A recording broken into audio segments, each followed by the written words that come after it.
Alright, we're recording. I'm finally done! Yay! So I can get to anything better.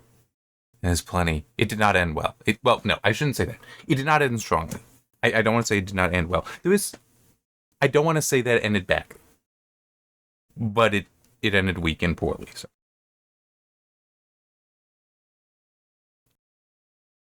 Okay. So it starts with... Yeah, I'm just trying to get to... So I can go to pages if I need to. So it starts with talking about Padme's ship, which Obi-Wan is piloting, arriving at the medical facility in some asteroid field, and Bail Organa's ship arriving there as well. How? Because, I mean, that's a very legitimate question. How did Bail know to go there? Obi-Wan told him? Obi-Wan, who was leaving Mustafar with Palpatine landing at about the same time, send a transmission out saying, "Hey, dude, meet me here." I don't think so.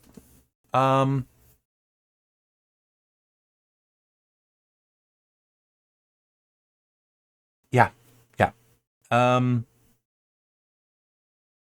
Actually, this next point, I do kind of want to read some from it. With the whole Yoda talking to the Force. Yeah, my failure failed the Jedi I did. Which, by the way, I kind of want to call him out on that as far as Yoda should understand. I mean, he is speaking almost vainly here. Like, oh, it's my fault, it's my fault, it's my fault. It's like, yes, you failed, but don't take all the blame on yourself necessarily, because that could lead you into despair, which would, feed the dark side. That whole thing. It's like, But he spoke to the Force, and the Force answered him, "Do not blame yourself, my old friend." As it sometimes had these past 13 years, when the Force spoke to him, it spoke in the voice of Qui-Gon Jinn, which is technically a problem, because of... Actually, yes, that is a major problem, because in Attack of the Clones is the first time that he heard Qui-Gon's voice coming from the Force. That was only 3 years prior, not 13. Because it was when Anakin was slaughtering the Tuscans. So, yeah. But it still is, I'm a little uncomfortable with the whole speaking to the Force, and the Force answered him and then saying it was Qui-Gon Jinn, because this kind of suggests that it's not that it's Qui-Gon answering, but that is the Force just using Qui-Gon's voice. Which it then goes on to contradict, because it basically does say that no, Qui-Gon has maintained his identity. So it's not that the Force is answering him, it's that Qui-Gon is, from the Force. I get the whole, that's being real pedantic, but it still is those two options have radically different meanings. Okay, they really do, because if it is just the Force speaking with that voice, then that is a personification of the Force itself, a communication with it such that you can have a conversation. I mean, it's like that has major implications versus a ghost of a dude you knew. That's very different. So to describe it as the Force answering is... But if it were, he spoke to the Force, and there was an answer, that would be better. And to not have it be when the Force spoke to him, it spoke in the voice of Qui-Gon. Because that, again, is saying it's the Force, not Qui-Gon, but the Force that is answering. That's a problem. It should not be written that way, unless you are saying it is the Force itself. To read what it says, the Force is answering, not Qui-Gon. There's major implications from that. And I think those you cannot allow. Because then it would also become a question of, how do you have Obi-Wan, Yoda, and Anakin and Force Ghosts later? Because it would make sense then that whoever it is that's seeing the Force Ghosts would only ever see one. Whoever it is that would make the most sense to them to see. Why? Because it's a single entity that is the Force. It's just how it appears. Kind of like Star Trek V. I know, not that good a movie, but still, how it is taking on these different forms that you see based, and you just see whichever one it deems as appropriate. Or I think I once saw that Galactus also appears that way, where in the Marvel comics, that depending on on your culture, he appears to you in different ways. It's not a conscious decision from him, I think was the implication from what I was seeing about that. but just because there's different deities of destruction across the universe, that is why Galactus appears differently. So it is kind of a problem there. I will grant, though, that the whole Yoda basically recognizing that he kept teaching the Jedi only one way, and taking responsibility in that sense, that's okay. I'm good with that. Because it is a flaw to him being so old and being in such a position he was, that he doesn't have any need to change. Well, he is set in his ways, and he's passing those ways down instead of newer generations taking over the teaching and things changing, things evolving. But it's, on the one hand, while that makes sense, there's also the other issue of the Jedi Order is much larger than Yoda. So, yeah, I would say Qui-Gon himself taught Obi-Wan very differently, and presumably he would have taught other students of his differently than Yoda would have. And Count Dooku was also described in Attack of the Clones as being very different as well. So you once again have this whole they're not being taught that as Yoda would have taught, so the argument here falls apart. Yeah.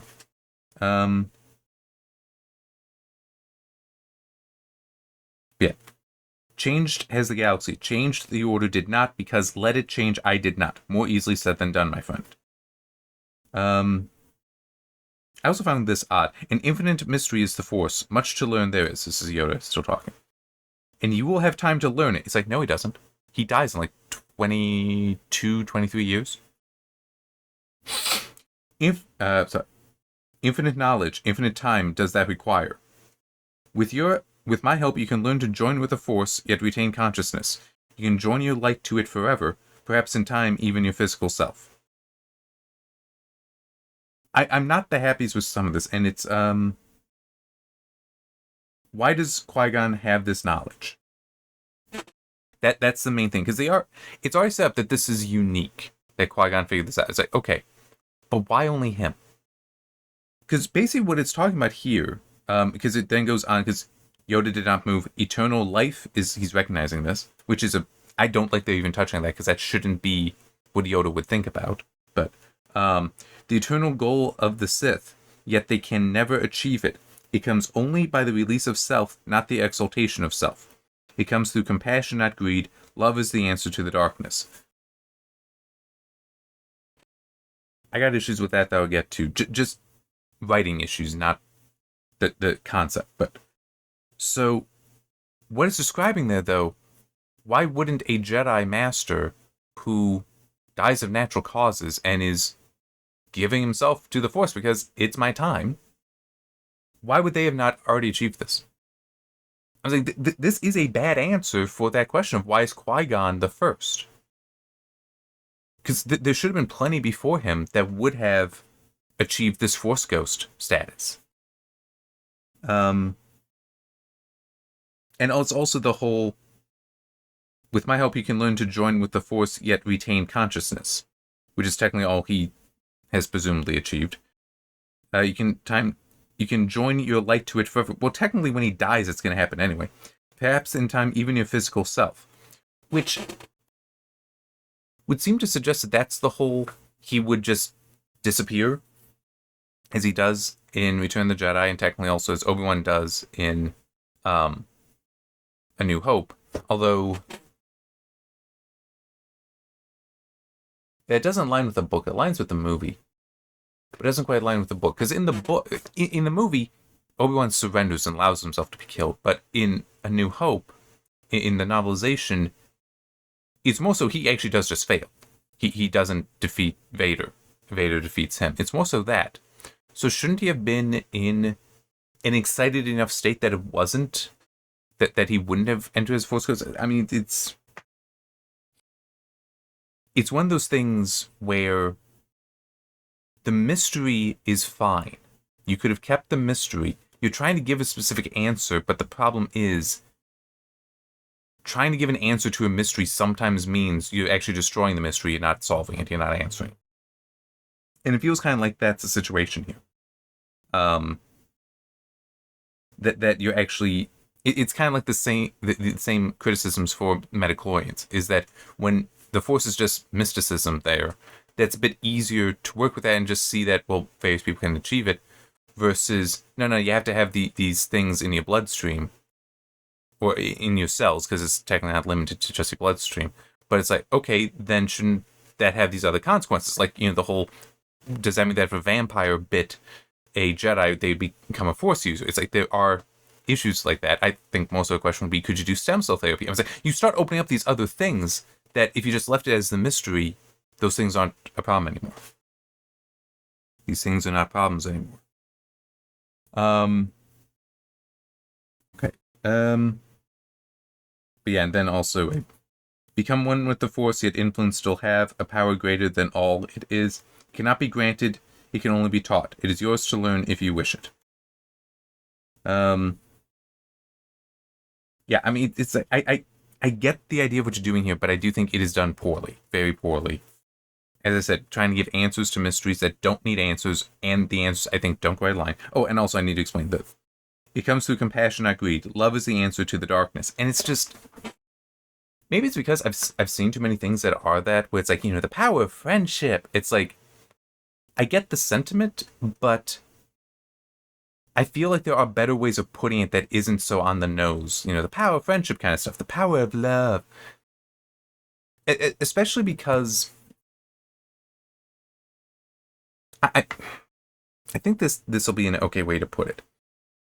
Part of the issue is also that there are many different kinds of love. And so to just say love is the answer to the darkness. Well, you could argue Anakin became a Sith because of love, because he so loved Padme, he wanted to protect her.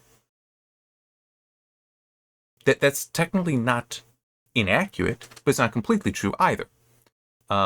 It's like we are missing some stuff. So it's partly that I'm not sure how best to rewrite that in Love is the Answer to the Darkness, because it would get too wordy to explain the kind of love. But at the same time, so it's like, and you want it to be something short, at the same time, you want it to be a short, direct response. So I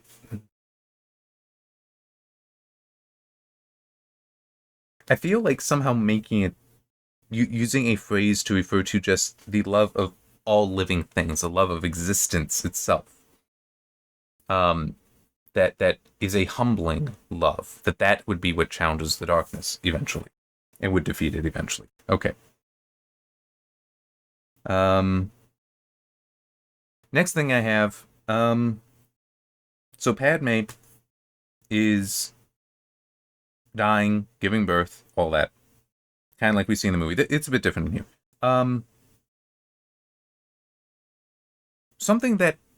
there's a few issues here. One is, just so I get it, she needs to die because otherwise she's a variable that Palpatine might be able to use concerning Vader. Concerning Anakin. If she were to live. Like, you need a body, basically. But there's that, but there's also... it's even described that, trying to see where it is. That basically, all the wounds have been healed. Not, here. All organic damage has been repaired. The systemic failure cannot be explained. It's like, no, it's entirely explainable. The droid is just stupid.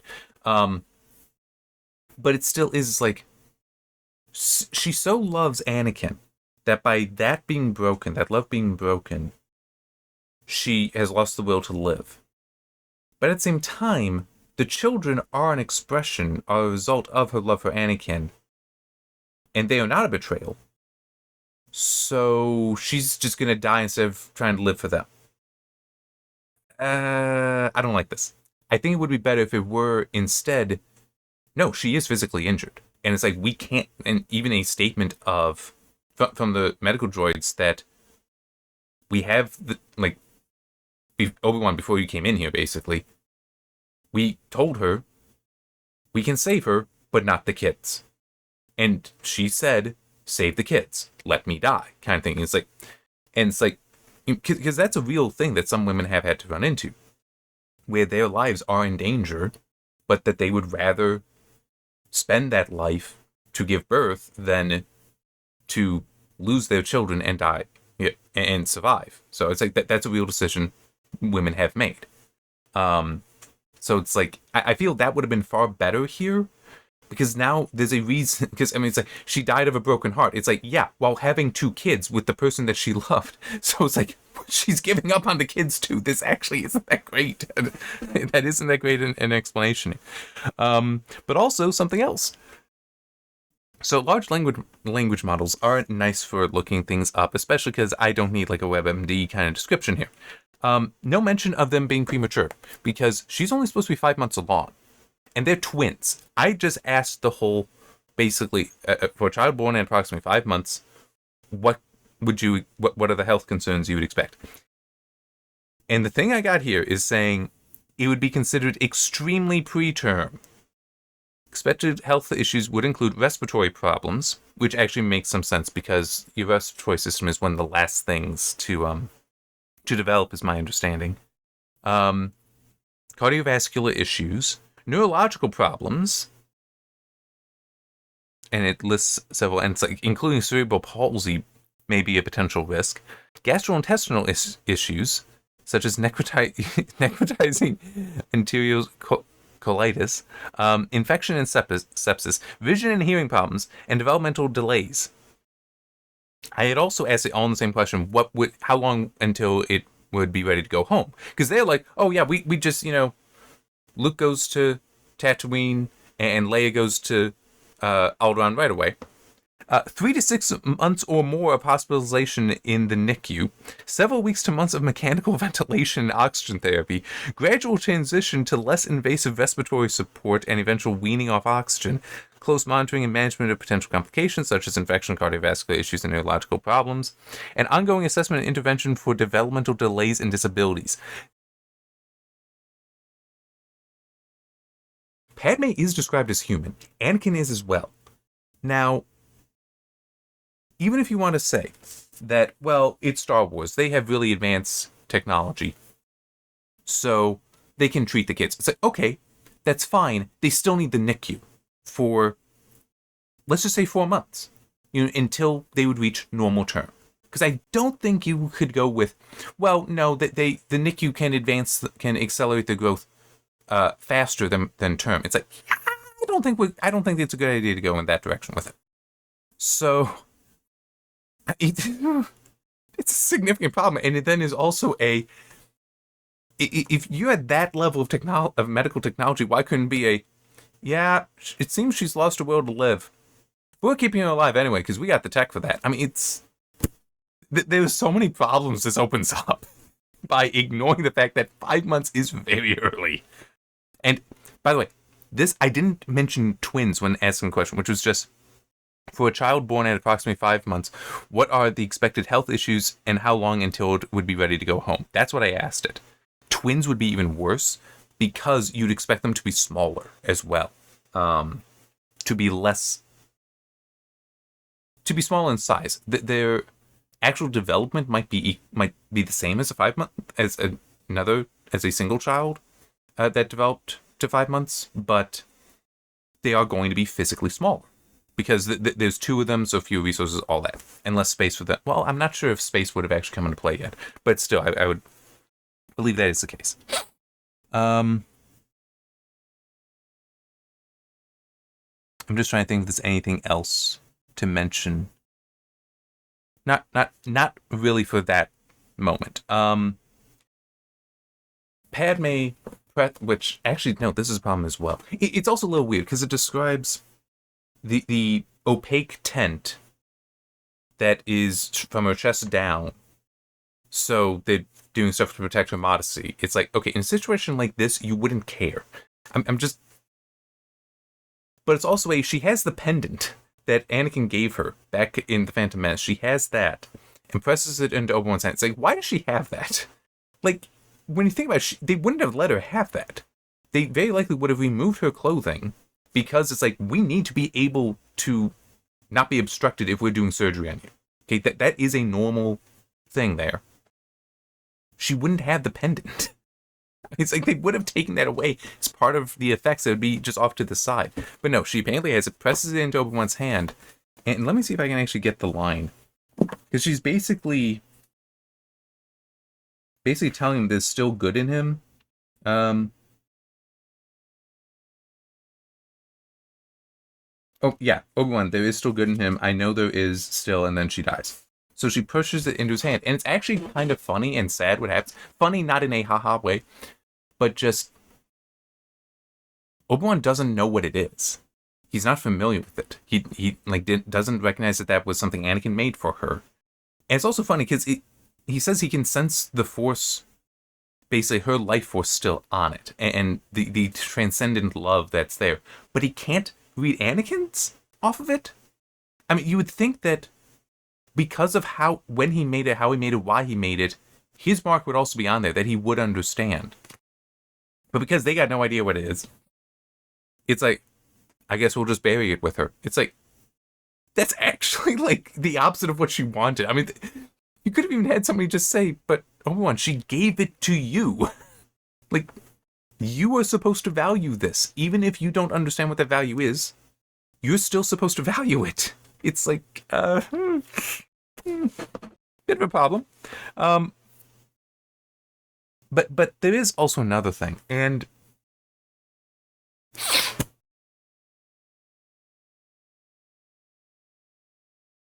Anakin being redeemed is the goal.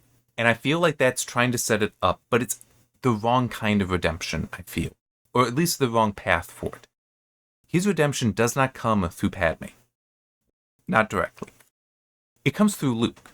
It comes through it comes through a son who, despite only knowing him as an evil monster, as a terror on the galaxy, and who for a while sought to kill him before he knew that even then he still had just a natural love for his father to reject killing him. And that then, as is stated in Return of the Jedi, I'm kind of tempted to go over there and grab it, that Anakin, when seeing Luke, actually thinks about, and I'm pretty sure, as I recall, it is part of his death scene, that by seeing Luke and seeing that Luke is good, he sees that and he recognizes that as meaning he came from me. That means there must be good in me as well. It's like, that is a better solution, better answer for how he is redeemed than because Padme still loved him.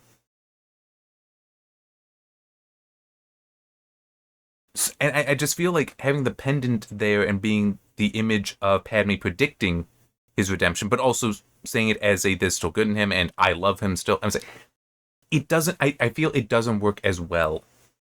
Like if it were just Padme still saying that she loves him, but not getting into Obi-Wan, there's still good in him. Not necessarily getting into that. Maybe not having that line, having her die before. I feel that would be better because it's like, it's not through you. And you're not prophetic. I mean, it's like her character is not supposed to be making prophecies. So it's like, I'm uncomfortable because it does feel like you're trying to set something up that what you're setting up is not how it is paid off. And like that. And it's not like, I mean, I get it's a different author, but it's not like you didn't have the redemption story for 20 or 30 years. No, I think it would have been about 20. I don't know. I'd have to look and do some math, and I don't feel like doing either at the moment. So then say, okay, what do we do with the kids, which are supposed to be in the NICU for so many months? And, Bale's, and, they're talking about it, and initially it's like, between Obi-Wan and Yoda, and they're like, well, you take one, I'll take the other. And then we'll train them. And Bale's like, I actually have been speaking with the Queen. This is what I want to get to. Because like we've always wanted a child. We'll take Leia and raise her as our own. Which it is also kind of funny. It's like, how did they just have a child and no one questions this? But anyway, I was like, okay, they adopted from where? But it's also the whole, wait a minute, he's married to the Queen? This has never been mentioned before. And it's also wait a minute. He's the senator for Alderaan, married to the queen. So he has to work and live on Coruscant while she has to stay on Alderaan. This is an interesting relationship.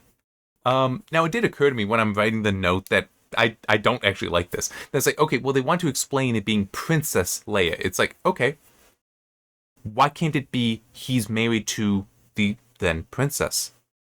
I mean, actually, that makes so much more sense. That her parents are the king and queen of Alderaan. That she will become queen, but isn't yet. So he's married to the princess. It describes him as a prince consort, which I'm not sure if that actually is the correct term in the situation for the husband of the queen. Not sure. Might be. But in any case, it's then okay, well, if she's the princess, then she can be on Coruscant with him. So it's like they're not living light years apart. And also, it then makes more sense that he is serving as the senator. That it is well, you are going to serve as the king, even if you are only by marriage. So I guess, then the prince consort thing, it's like, we want you in this position because you're going to be building up the experience then that will be valued when you essentially do ascend and have roles back on Alderaan all the time. So that would make far more sense logistically. But yeah, instead it's like, no, apparently she's already queen, and yeah, that's it's just a weird relationship. But to be fair, I once had a teacher who, he was in the States, his wife had a job, his wife worked for a bank. They actually had a job in the UK, and so every weekend he would fly out to be with her and then fly back. So it could just be that's what he's doing, doing something similar to that. But it's still why is this not set up like so many chapters ago? His wife is because maybe that's also why his name wasn't on the thing, on the petition. That's like, because if I'm under suspicion, that is way worse because my connection to the local government of Alderaan. It's like, that would actually explain so much. And maybe Mon Mothma, it's the same thing. Maybe she's technically in line.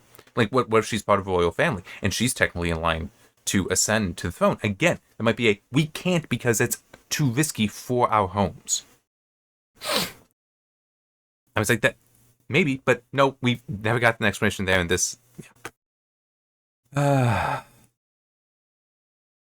Okay. Now we got another one, and this is another one of those where it's like, dude, you can't actually be giving this answer because it doesn't make sense.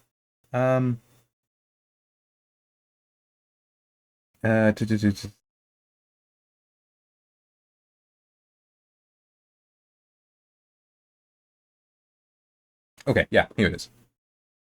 Master Yoda, do you think Padme's twins will be able to defeat Palpatine? Technically, and well, no, I guess they don't realize that Anakin is still alive. Strong the Force runs in the Skywalker line. Okay, let's stop and think about this. There was never an indication that Shmi had any Force capabilities at all. No. There is no father. We just get Anakin, who, yeah, chosen one, very powerful. So the line, strong in the Skywalker line, literally you're talking about one dude. One. And also Jedi are not allowed to get married and have families. So there's actually no knowledge of Force following any kind of lineage. What are you saying, Yoda? I mean, it's like you're saying something that you have no ability to state as truth. And is also, it's like, there is no Skywalker line. It's a line only now in that there's two. Like, there's two generations. That's it. I mean, I'm sorry. I read this. It's like, wait a minute. This contradicts things that you've set up and we've had to deal with for a while.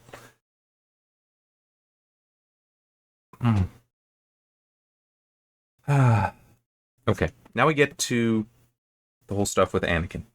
And this, I do want to read some of them. Okay. I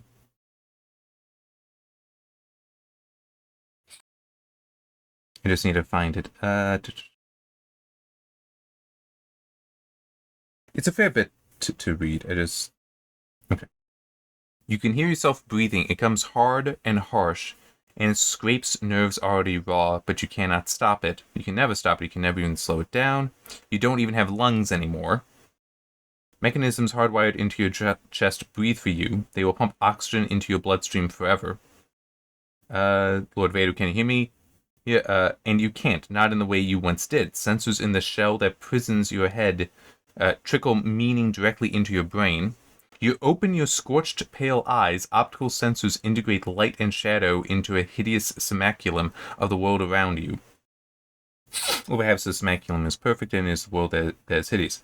Padme, are you here? Are you alright? You try to say, but another voice speaks for you. Out from the vocabulary that serves you for burned away lips and tongue and throat.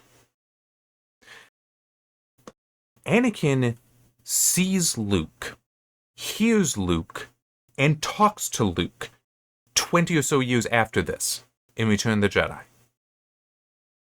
So his eyes are not scorched pale, which to me implies damage to the point of they don't really function.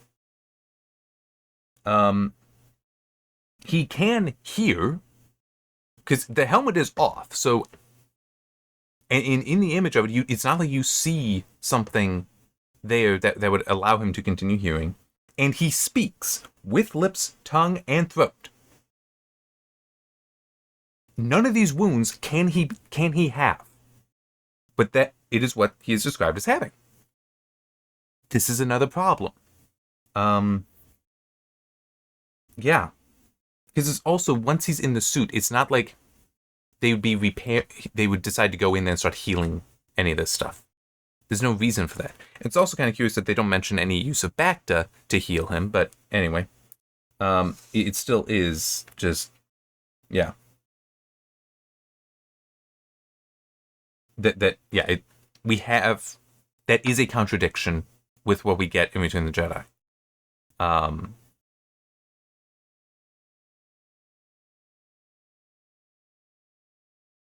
Okay, so he comes to... Oh. So in the previous video, I talked about how it would have been... Wow, I didn't realize I'm going this long.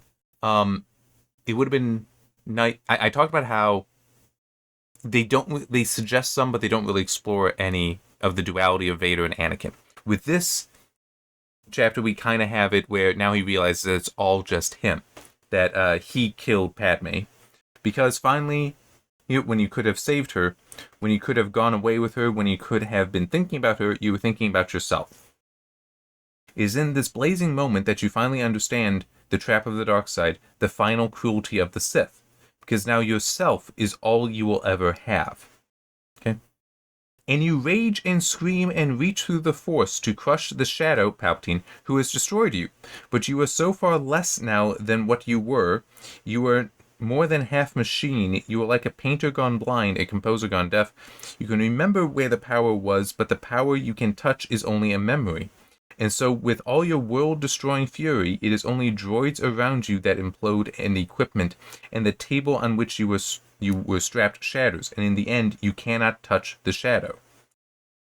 In the end, you do not even want to. In the end, the shadow is all you have left. Because the shadow understands you, the shadow forgives you, the shadow gathers you unto itself. So, I'm good with that ending part there, where it's basically he realizes Palpatine is all he has left. So that's why he basically now is fully fallen to be the apprentice, because it is all he has left. He has personally destroyed everything else that he had valued. Good with that. But I hate this description as though because he is now without arms and legs, there's just the torso and head. I hate this idea, this suggestion that means he's now weaker with the Force. Why? The Force isn't dependent on your physical form. Yoda points this out in Empire Strikes Back, at least. That the whole, look at how small I am, but I'm strong with the Force. Still, I am. You're making that point to Luke. So, again, you already have it. It's not based on anything physical. And it also, in the movie Doctor Strange, when he's like, I can't do it, because look at the damage to my hands, I can't... And then they have the dude that's missing a hand come up, and he just does it perfectly. To make the point that, yeah, it doesn't matter. And guess what? Force is magic. That's what the Force is. It is magic. So why you're going against that here, I mean, I get it. That's not this, aside from the whole Yoda's small but very powerful, aside from that, you don't actually have any setup with, that the Force isn't related to it, but it isn't related to that, but it still is. Anakin should not be any weaker. Plus there's also, well, weaker in the Force. Plus there's also, Vader is supposed to be tremendously powerful in the Force. So, like, it's reasonable that he would be able to kill Palpatine during the original trilogy, but he doesn't want to because there's still usefulness to Palpatine being the Emperor. That is how he's described very much so in A New Hope. At least in the novelization. So you can't depower him because he needs to be fantastically powerful later. Plus there's also, if he's so weak, Obi-Wan was matching him. And they both end up, and they both would age. But if he's supposed to be weaker in the Force, then shouldn't Obi-Wan be able to overpower him and win in A New Hope? But he doesn't. So it's again this whole, you can't depower him that way. It doesn't make sense for how the Force works, and it also leads to issues going forward. Because he should be more powerful than what you're suggesting here. And I'm not just saying that because Anakin should have already wanted to crush and kill Palpatine. This is another time, and now he actually does try to, but fails. And it's just, I feel that the reason for the failure is bad. But I'm glad he at least recognized it. But he could, I'm just trying to think, give him all of his power, as he should have, and he tries to kill Palpatine, and Palpatine survives. How does he do that?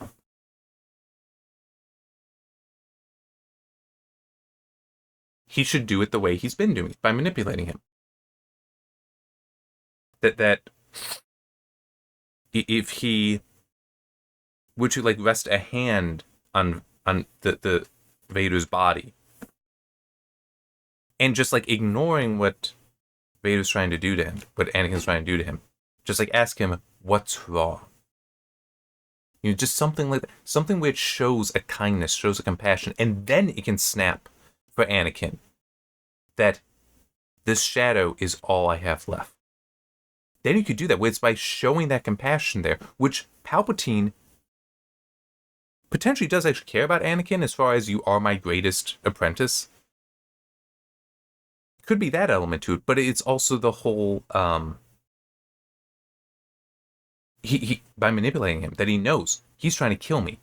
But if I give him a reason not to, and this would be an effective reason, because it is one of Anakin's character virtues, but also faults, is his loyalty. And Palpatine had been using it for a while. You are loyal to me. So it's like, I express my loyalty back to you. What is wrong? What troubles you? Something like that. It would break through Anakin's rage and get him to calm down. It is completely reasonable to believe that would happen. But instead, we don't get that. And yeah. As I said, I'm glad to be done with it. I know what book I'm going to go to next. It's going to be a little interesting because I'm going to be doing it on the e-reader directly. I don't want to show the images. I'm currently in a different book on that. For me, when is this coming out? I'm recording this on the 11th. This video will be coming out on the 24th. So I got almost 2 weeks that I can take off from this. And I'll probably take a week off because I want to be able to focus on writing. Yeah, mainly that.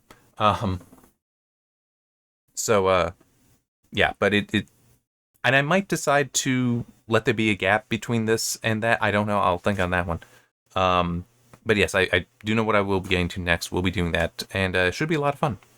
Because it should be a far superior book to the one I just... Oh, yeah, I should actually also do that, talk about the overall. Yeah, I mean, it's...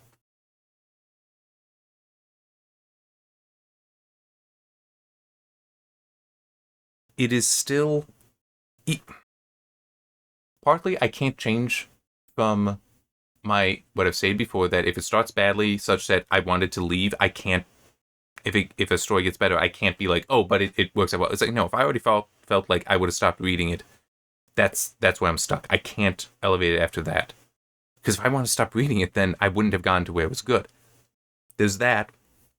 There's also, even though I after part 1, it provoked me to less hatred for the story, it still is so often a weak story or a badly written story. Weak story, poorly written story, badly written story. That happened far too much.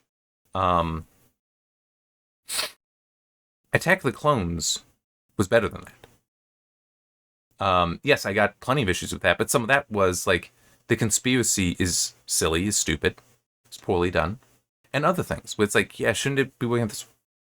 Phantom Menace was, frail and fragile. Characters weren't always stupid like Empire Strikes Back, but it's still that this is, of all 6 of the stories, this is the only one that provoked me to hating the story, and the only one that got me to hate characters in it at any point in time. Well, yes, to actually hate. In Empire Strikes Back, when it had Vader refer to the rebels as scum, that made me dislike the character. But that was more of a, you shouldn't use that word. You cannot have him use that word. That's you're writing the character wrong. It is a kind of character destruction there. Which, yes, Dooku, with him being so racist, which was not set up before, that is similar, made me hate Dooku. But it's not quite the same, because it was basically, if you delete that one word from Empire Strikes Back, then Vader's character was actually very consistent throughout with the rest of the original trilogy. So yeah, this was never like that. So it still is, my ranking for this would still be Revenge of the Sith is the worst of the 6. Then The Empire Strikes Back, because it's flimsy and fragile, but it's also everyone is stupid. None of the motivation, and just to explain the flimsy and fragile, and I know I'm combining the 2 trilogies, but the flimsy and fragile meaning that the progression through the story does not seem to follow character motivations, it seems to follow what the author wants to have happen. So you're not naturally progressing from A to B to C to D, because that's where the characters go. Like, you can reasonably ask, why is the character not doing this? The motivations would potentially should lead them to another path, or at least it's a 50-50. They could do either path. Why are they going to this one? Well, that's because that's what the author is making them do, as opposed to that's what makes sense for the character. So that's flimsy and fragile. But it is also a lot of the characters are stupid. You have inconsistent, incoherent timelines in there. Well, lacking coherence. Then the Phantom Menace is at 4, so 6, 5, 4. Flimsy and fragile again, just like Empire Strikes Back, but not as stupid. You do have Qui-Gon being stupid at times, but it's more the exception than the rule. But it is still, it's got the flimsy and fragile stuff. Then Attack of the Clones. So Attack of the Clones of the prequel trilogy, I think, was the best. Because it doesn't have the flimsy and fragile stuff, but it does have things where it's like this, it doesn't make sense that this is what we're doing. You could have written Dooku, you could have written the conspiracy different to have it be much more interesting. And it also gets, I really, really like how I was doing the juxtaposition of Anakin's dysfunctional relationship with Obi-Wan and the Jedi as a whole, with the very healthy relationships of the Lars family prior to Shmi's abduction, and also the Amidala family. It's like, that was great. I felt it wasn't fully capitalized on. Oh, also Jango and Boba Fett. That was actually really well done. There's a nice juxtaposition. But there are still issues with that story. Still, it was better written. You don't have the absent motivation. You don't have the flimsy and fragile stuff of Phantom Menace. Then A New Hope, which the way I described that, and I will continue to describe it this way, is it read like a first novel. Somebody's first novel, where it does have flaws, it does have issues to it, but it's basically a traditional hero's journey. And if it, as I said, it reads like a first novel, so there are mistakes in it that I would expect, I think, are reasonable to find in a first novel, so it makes it easy to overlook those. To be like, yeah, it's not great that you are missing some things, but overall, you're still doing well here. Keep it up, kind of thing. And then Return of the Jedi is, in my opinion, the absolute best of them. It does have issues, but it also has some moments that are truly, truly good storytelling, story writing, in my opinion. So, yeah. Kind of annoying that I had to end on what I consider to be the worst of them, but is what it is. All right. I'll see you next time. I'll be deciding when that is. I'll probably just try to... Well, hang on. Let me look. This is 24th that this video is coming out. I want to look at a calendar. If I don't have the next video come out on the 25th, it would then be on the 29th, where it's like I'll just start it on the next Saturday, the following Saturday. It'll be one or the other, I think. We'll see. It is also very reasonable, though, that I will just have it be on the 25th. All right. See you next time.